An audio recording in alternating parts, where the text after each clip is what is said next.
Can't hide it, flunked right out of MI. Yep, I mean, I just blew it, you know?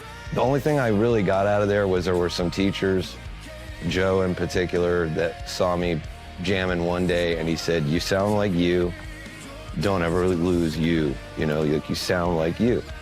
And that's hard to have, you know? It doesn't matter if it doesn't mean that it's great, doesn't mean anything, it just means it's a little different, you know?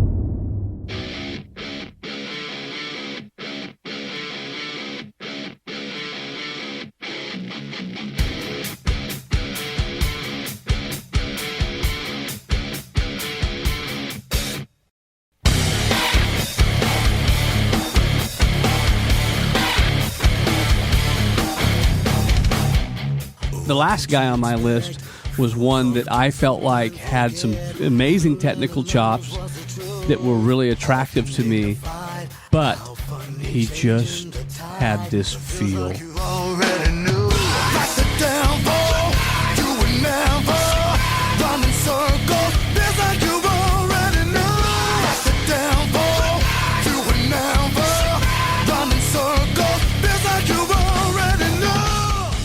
He just had this something that he did, and that's Morgan Rose. When you listen to like the intro on Praise, it's like you just can't come up with something better. So good. Mm-hmm. And again, not anything complicated.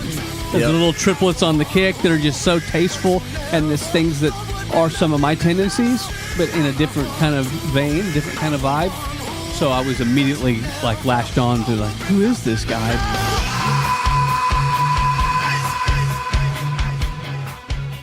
What is this Sevendust? And where do I snort it? Because whatever that shit is, I want to snort a lot of it. Yep. And soon. And he's one of those guys that he's not a clinician. He's not the guy that's going to come out and teach you how to break down every little rudiment and how do you apply that. But the guy just naturally, in his brain, says, just falls into this will be place. really cool.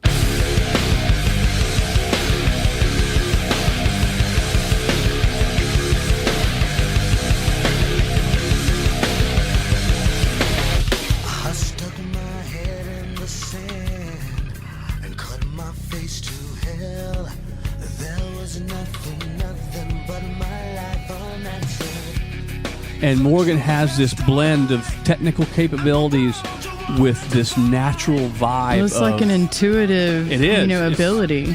I don't think yes, he very well said. That's exactly what Morgan He doesn't is. even probably understand it, right? It's like, probably just flows he can't imagine through it, right? It being something different. It's like, how did you come up with that, Morgan?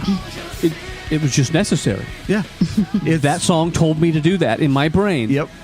It's almost like filling in the variables of a formula, like the song is the formula, and he naturally can just put the pieces in that put the magic in it. I mean, how many people do we study and watch all the time? It's like Nikola Tesla, like it's not me, dude. It just flows through me. This conversation about intuition, Tesla, and the natural ability to relax and let things flow through you reminded me of the idea of the Akashic Record. The Akashic Record is a Hindu concept that suggests that the entire knowledge of the universe is contained in one unified field.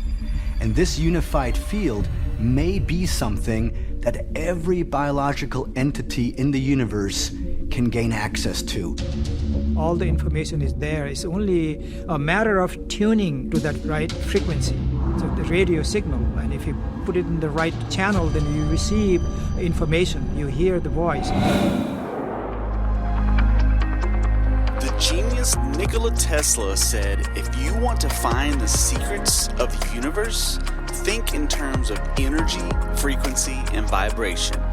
If music is nothing else, it embodies those three ideas completely.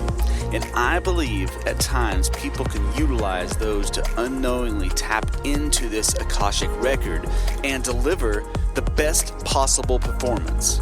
I can remember being on stage with my brother Bret and having moments where we would have something akin to an out-of-body experience where we were no longer in control of the music, but instead letting the music flow through us. Yeah. And he was kinda very one of those vocal guys. about that. Yeah. Yeah. And people disbelieved for so long. But I think that a lot of times it's misunderstood, that just intuition for that, craft. Mm-hmm. And there are guys who are technically really great, but to me, it's sterile. Yeah. Right. And Morgan had very that clinical, hit factor yeah. Mm-hmm. where he could play this really cool stuff with some killer fills and some cool double bass when necessary or whatever, and it just felt right. We listened to his stuff, nothing sterile. I've tried to play Morgan stuff, back then because we were kind of Sevendust-ish, I just recorded a Moment in Time episode about Sevendust because I was just listening to him, and just person to person, there's so much ridiculous talent in that band with all their different solo projects and everything. Anyway, so I had to just get on the mic and talk about it. But one of the things I referenced in that episode was about how when I was in early Core Factor and I was asking you about Denial.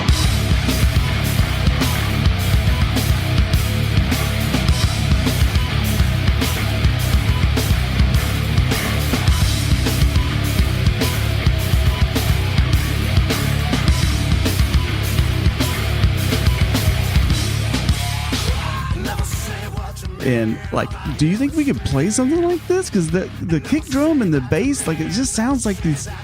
I couldn't latch on to what the hell he was doing, even though it wasn't that complicated. Just the way it fit in. Yeah, the way he played that. Dun, dun, dun, dun, dun, dun, dun, dun. Yeah.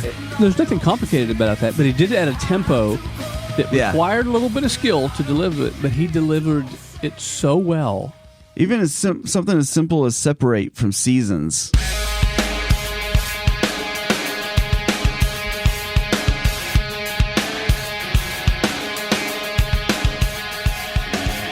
Those little stops with the hi-hats? It definitely...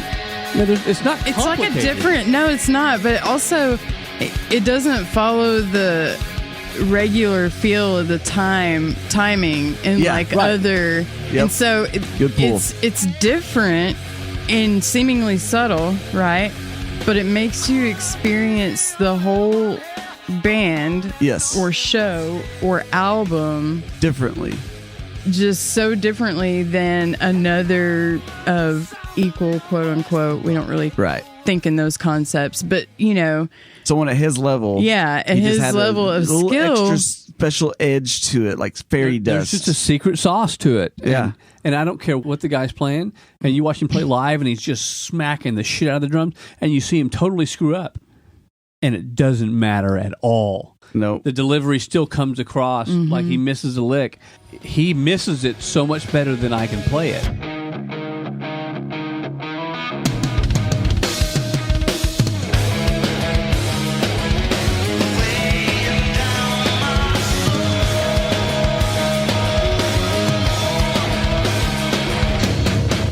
His flaws are instinctively just as good as when he hits it note for note because it just feels good.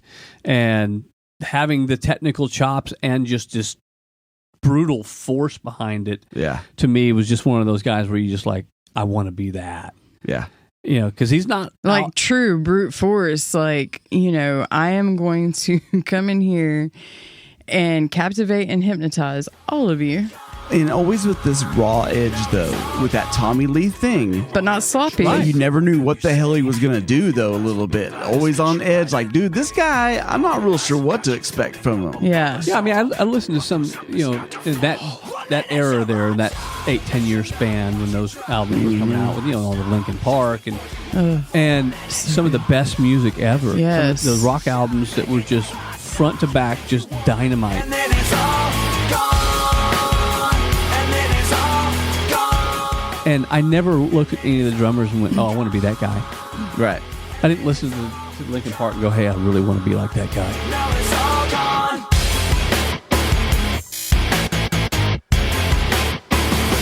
Although he played everything exactly what was necessary for those songs to be hits. He was just as much a part of that equation as, Chester's amazing voice. Right. But I didn't listen to it and go, man, I really want to be that guy. But when you fucking listen to Sevendust and you listen to Morgan or watch him play, there's nothing you can do but go, God, if I could be half that guy. There's just an innate... The level of passion and intuition and just... It's true rock and roll. The magnetism. Yeah. He has that thing that when you watch him, when you saw Peter Criss when you were 6 and couldn't look away, is the same thing where in the level of, again, the people in Sevendust, it takes a lot. You're talking about, If you want to detract from LeJean...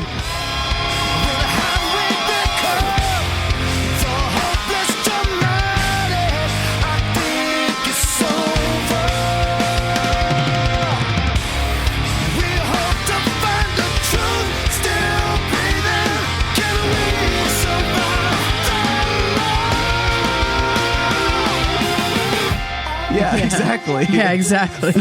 or any of the guitar and bass players for that matter. I mean, and they're to me they're kind of a little bit like what I'm talking about with some of these new casts that are just so technically good that it's almost deceiving. Right. And that's like the bass player for Sevendust. Yep. When you look at him, when you hear him me. talk, when you see him play, it doesn't look like there's just intense effort. Passing through this life with so much regret. I feels like I haven't got over it yet. It takes so long for these. But the guy writes some of the coolest fucking bass lines ever. It's like they truly trust themselves and their decisions, and they fully, truly have no doubt. It seems like. Well, they were a little bit out on the edge too, right? I mean, they just weren't commercially adopted. Yeah. And so they were always kind of the outsider. And to me, that was kind of that's the thing, right? It's that it was one of the only modern bands out there today that has that. We're a fucking gang. Yeah, right. And you don't want to see us in a dark alley. Yeah. Because They're our music big dudes, alone. too.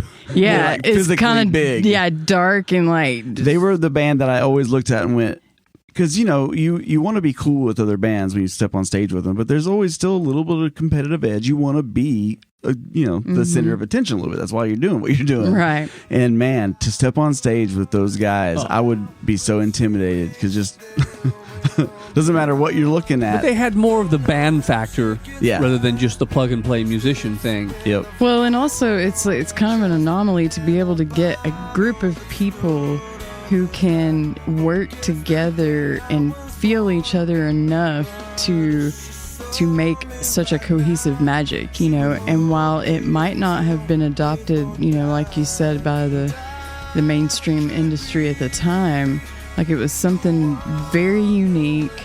It was very intelligent.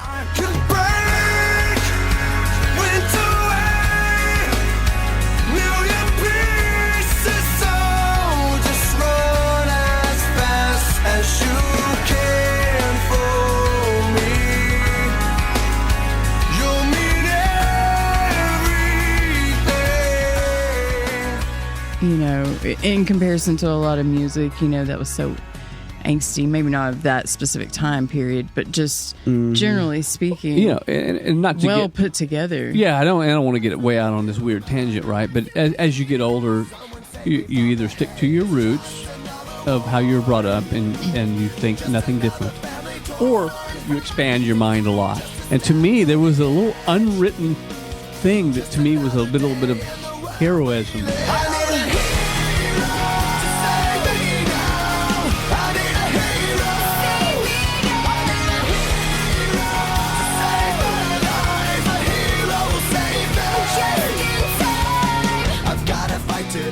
With those guys, where it was like this country podunk hick, this crazy mean ass looking black guy with the dreads, and Morgan looked like he's straight out of a meth clinic. Yes, and I was like, it doesn't matter, right? It was like this. That was they start playing this band that came together and that went fuck everybody. Yeah.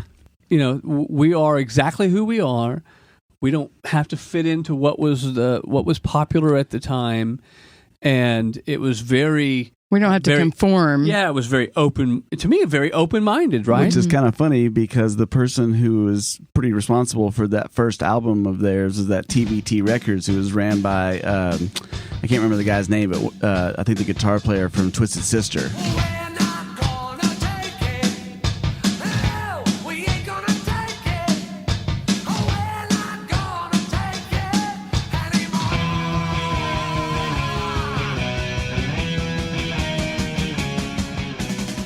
Talk about a band that didn't want to conform, right? So he probably saw something in them that was a little bit on the outside like that. Like, no, you know what? I want to see what these guys can do. Yeah, to me, so there was a just an unwritten element of success to me to see that these guys didn't have those social barriers either. Yep. And to me, it was just like this. They were going against the grain of the time with their even their association of being together. Exactly. That's what creating the magic. When you were saying that, Brett, that's what I was thinking. And proving to the society, exactly. we can make this happen and we can be fucking amazing. Imagine all the people living for today. Imagine there's no country.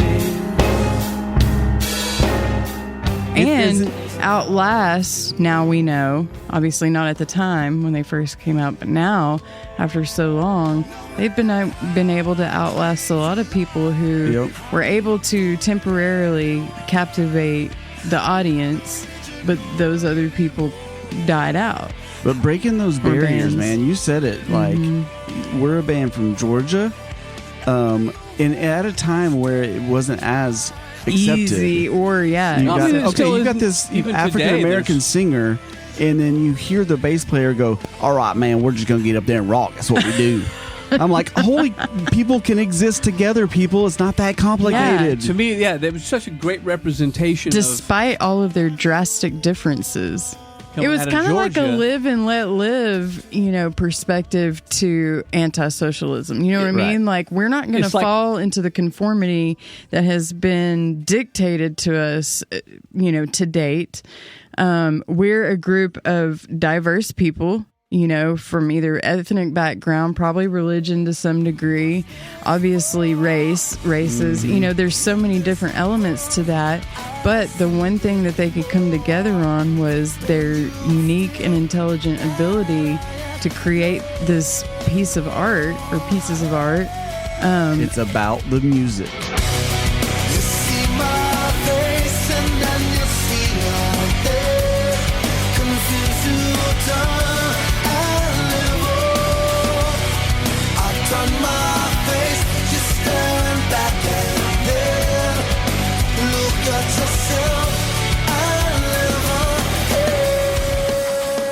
It's about the music. Right. And it transcended everything else. Yeah.